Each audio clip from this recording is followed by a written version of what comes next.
Hello, welcome to the Sideboard here at the Star City Games Pioneer Open in Indianapolis, part of the SCG Tour, brought to you by Ultimate Guard, Carnox Chairs, and Coalesce Apparel. I'm Nick Miller alongside Team BCW, Corey Baumeister. What's up, How we bud? doing? I'm doing great, Happy to be playing an individual event, even though I love team events, a lot. I really like individual events. They've treated you pretty well. Of course, all events have treated you pretty well this season. It's been a good season, The three you've came to, elimination rounds in all of them, with the W. It's been a fun welcoming to the SCG Tour, I have to say.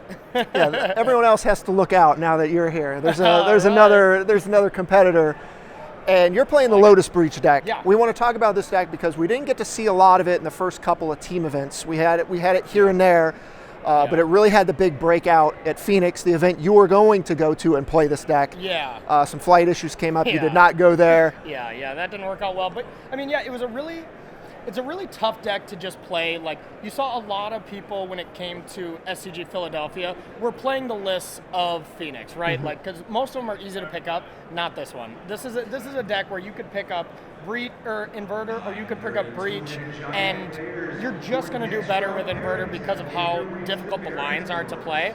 So it doesn't seem like a great deck to pick up, but I was testing it that whole week leading up to it.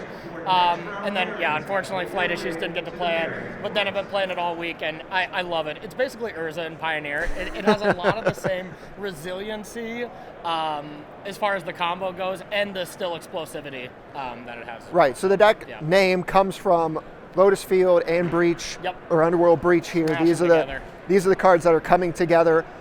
But for a person who doesn't know the ins and outs of this deck, take us through what's going on, because you look at this deck list and some of the cards are just like, what is happening here? Okay, so what you're trying to do, step one, is get Lotus Field in play. That is what you have to do. So every hand is basically, you have to check a couple boxes. Like, can I find Lotus Field, or, am I mulligan too far where I don't really have the luxury?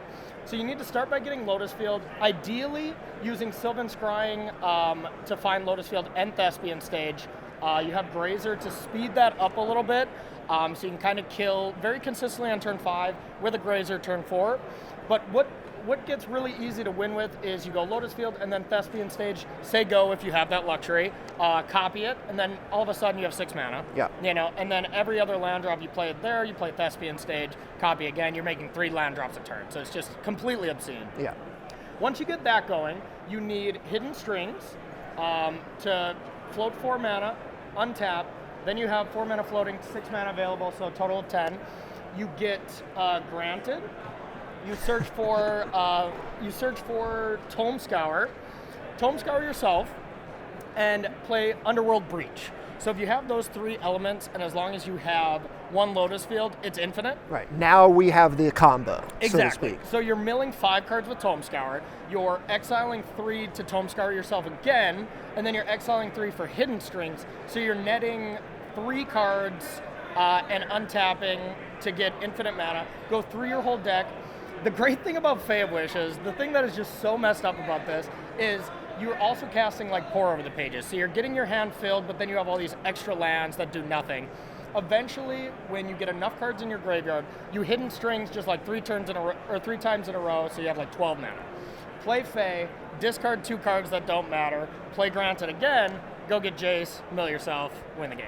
Right, and unlike other combo decks we've seen in the past, like KCI, eggs, that kind of thing. This is a pretty clear-cut combo when you have it assembled. There's not a ton of crazy looping through your deck and drawing. You're just, when it's going, and then you have the win con or you don't. Yeah, and you have to do a lot of things, but it's one of those things. Unfortunately, like KCI, when it got banned because you had to like explain to your opponent why they're dead. Right. And there is still that element, like where you're like, okay, I do have this infinite now, to save time I can definitely do it, but it is still kind of that same thing, but much less complicated for sure. Yeah. When you show them I'm going to deck and then I have Jace, I win, is a lot clearer than, well, I'm going to abuse this rule that isn't really clear, but trust me, But trust me, I think a lot of KCI players had to say that at some point, but just trust me, you're dead, It's like, that's not what you want to hear. But it is pretty straightforward when it comes to those games, where you just have the combo, it's clean. But then once you get into a lot of games where they either Unmoored Ego your Fae of Wishes, Thoughtsy's away a couple key combo pieces. They're pressuring you. You got to get creative. And, that's why we have this obscure sideboard. It's just, you just got to think constantly, okay, what can I do? There's so many options. I've won so many games in just the weirdest ways. And right, that's one thing we're going to get to touch on here in a second. Okay. Some of the other cards that are not just pure centric to the combo here, you have the Pour Over the Pages as kind of card advantage and selection. Yeah. So it's kind of the same as Hidden Strings. You need one of these to go off no matter what. If you have 2 Lotus Fields, you're losing a card in the graveyard with Underworld Breach because you're only playing this, discarding 1. So it doesn't work by just going like this, but eventually you find Hidden Strings, Viziers, and then you just go, okay, mana, and right. Then, yeah. We have Blast Zones in the mana base here. This is just kind of built-in protection for some of the hate pieces, I would imagine. Exactly. It's also pretty good at stemming the bleeding a little bit from certain decks. But main thing, it's like to deal with Damping Sphere. I always say that wrong. And I get eaten alive on SCG for saying Dampening Sphere. But you know what? I should learn to read. So a lot of emails. It is, absolutely. But also can take down ley lines because you generate so much mana. And you can do a lot of cute things where like you put 2 counters on it and then Hidden Strings it. Oh, yeah. Untap, blow up the hate card immediately. They don't expect you to be able to immediately get it. Exactly, and you can Sylvan Scrying for it as well, so it's kind of a very key part. Yeah. All right, we also have Expansion Explosion. Yeah. What's happening here? This card looks horrible, right? It looks absolutely terrible. Like, where's your Reclamation? Exactly, but this is needed. It's absolutely needed because if you play against Niv Mizzet, anything with main deck, Unmoored Ego effect, slaughter games, whatever, that kind of... There's not a lot of decks that are doing it that much for game 1 anymore, but if they just do that, hit your Fave Wishes, and this isn't in the deck, game's over. But now if they hit your Fave Wishes, everyone always just like, yep, Unmoored Ego Fave Wishes, and then sit back in their chair, and it's like, okay, and then next turn they're dead. Still, Once that happens, your win con changes a bit. You just go, okay, I need to get Breach in play, I need to Pour Over the Pages 15 times and just generate so you have so many cards.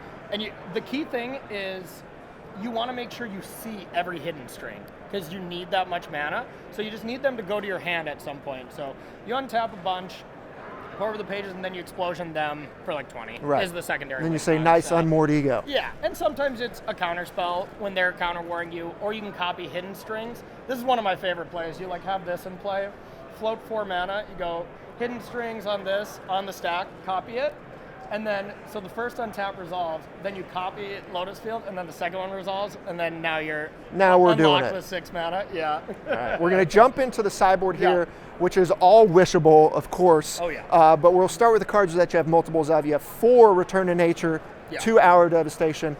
Obviously, Return to Nature here is hitting all of the pieces people are going to bring in to try to disrupt you. Yeah, so the main thing with Return to Nature versus all the lists that we saw at the Pro Tours is they had a lot more variety, right? Like they had Natural State, Unravel, maybe Dissenter's Deliverance, and that is better. That is better to do 100% in an open deck list tournament. Right. Because then you can bring in these targeted things, you know what kind of hate you're in. But now I've been playing against like Inverter or Mono White Devotion where they could have Damping Sphere, but they also could have Rest in Peace or Leyline, and I have no way of knowing anymore, So I was talking to Ely, and we just agreed, we just want something that catches all. You leave 1 in the sideboard, you bring in 3 basically every matchup, and just have, exactly like you said, to catch all. Right, and then Hour Devastation, you're cleaning up creatures and planeswalkers. Yep, so a lot of matchups like Mono Red, any other kind of aggressive things, I want to bring in some Wrath. Like, it looks like you don't sideboard with this, you actually sideboard a lot. It's just very hard what you can afford to bring in and what you cannot. So I like having 3 because I like bringing in 2, and we went with Hour of Devastation instead of Supreme Verdict because Spirits. They're still playing Selfless Spirits. You can just Hour of Devastation. It gets away from Spellqueller, and it still kills through Indestructible. So that's why we 2 copies of that and an Anger of the Gods. Yeah. You've got a Mystical Dispute here for fighting on the stack. Hate that card. That was my 15th one. I just didn't want it, but I didn't know what else to play. So. Ugin here. This is the really odd looking card in the sideboard to have Ugin just hanging out.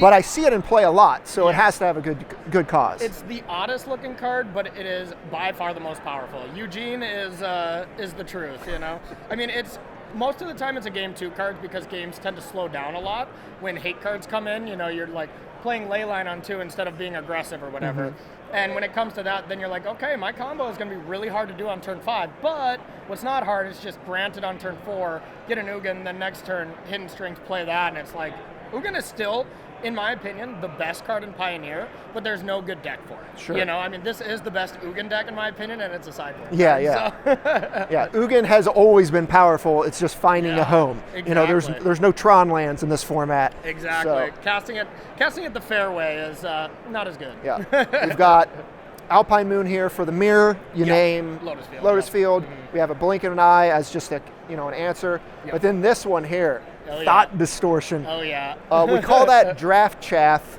when we see it online or in arena, but draft chaff. Chaff. What does that mean? Just extra cards. Oh, sure. Okay, it's an uncommon, so you take it and you get a little more vault progress. Sure, you should know that. I hear you. I don't know what this limited is you speak of.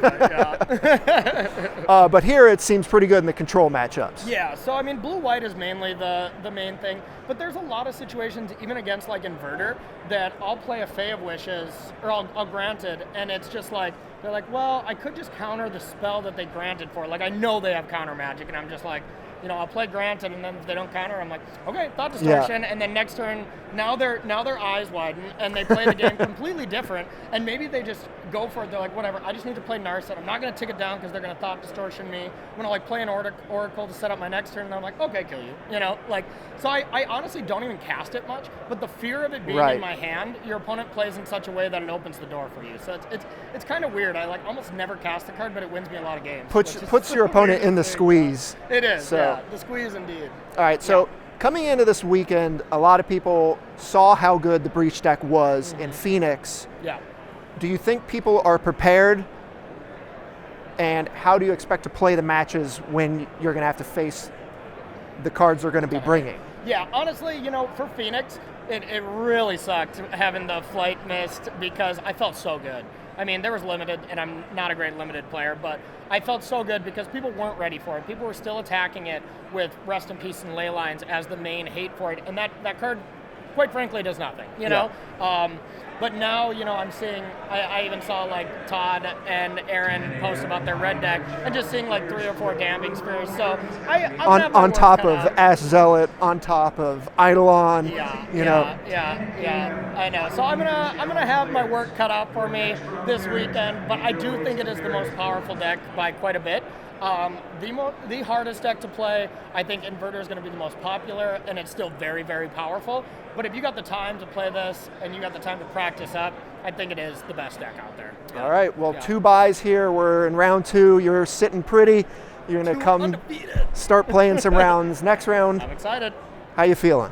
I'm feeling really good. You know, honestly, when I come into a tournament and I expect that there's going to be a lot of hate, normally I'm like, you know, I don't feel good about my choice. I just love playing the deck, and I think that's a very important thing, especially now that I've been going on the grind here every single weekend and stuff. It's like if I go and I play a deck just because it's a good deck and I'm not enjoying myself, this whole grind to the Players Tour or the Players Championship is going to be pretty tough. So I'm just happy to play. Well, so far the grind's been pretty easy. It is you got a lot. easier. You got a lot of points. You're top 8, top 4, everything. So Corey, best of luck. Thanks, man. Stay tuned to Star City Games all weekend long for the action here in Indianapolis.